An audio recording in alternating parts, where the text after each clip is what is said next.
Sehatry ny finoana kosa no isarahantsika anjato isan'andro ireo liana amin'ny fitoriana filazantsara lehibe izay karakarainy ny fiangonana adventiste district Mandrosoa etsy amin'ny cercle mesin'ny polisy etsy avaratra tamin'ny mora nanomboka ny herinandro lasa teo. Manana fijery ny mahakasika izay ny karakara. Matoky amin'ilay namoaka an'io lalàna io ianareo. Dia tsy azonareo atao kosa ny manibaziba izay tsy miantra izany ka tsy manaraka an'io.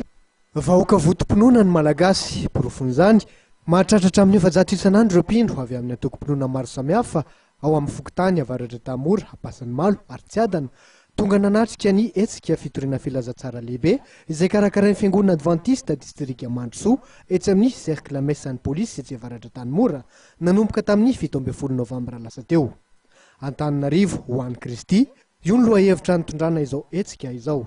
Nisy fizarana sakafo izay fandraisana tamin'ny olona hatrany amin'ny 500 tamin'ny fanoloana voalohany tamin'ny 17 novambra teo dia tato amin'ny cercle ministère police dia nisy fanokafana tamin'ny fomba ofisialy amin'ity fitoriana filazantsara ity ary rehefa vita ny fanokafana tamin'ny fomba ofisialy dia nisy fiarahana misakafo tamin'ny vahoaka ety amin'ny faritra Ampasan'ny Malo Kraohatra tamin'ny mora ety sy manodidina rehetra. Zavatra nafinaritra dia izao maresaka ety amin'ny tanàna rehetra ity zany rehefa nanaovana fanadihadiana dia fantatry ny olona rehetra manerana ity tanàna ity ny fitoriana filazantsara izay ataon'ny adventiste ato amin'ny cercle ministère police satria tamin'ny ouverture officielle io dia natratra tany amin'ny arivo tany ny vahoaka izay teto amin'ity tanàna ity niara sakafo tamin'ny fiangonana teto amin'ity toerana ity.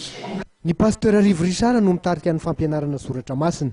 Ny professeur Lalatina kosa no ho mitarika ny fampianarana ara-pahasalamana mikasika ny falana amin'ny zava-mahadomelona. Tanjona lehibe isan'ny navoatra nandritra ny fotoana ny fisarinan'ny olona amin'ny fiainana mandrakizay ankoatra ny rotoroto amin'ny andavanandro. Amin'ny 7 desambra ho avy izao no farany ty hetsika fitoriana filazantsara lehibe ity ary anamarika izany ny batisa lehibe miavaka.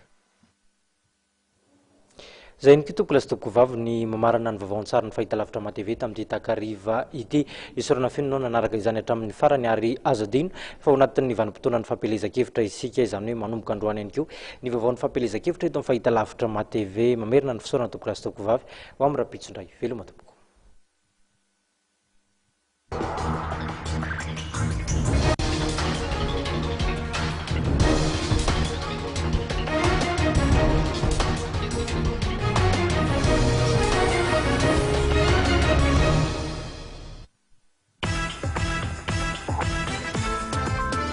Ny larana fahatelo no sahiditsika rehetra eto amin'ny boriboritany fahatelo fifidianana solombavam-bahoaka amin'ny 20 desambra datono antsika.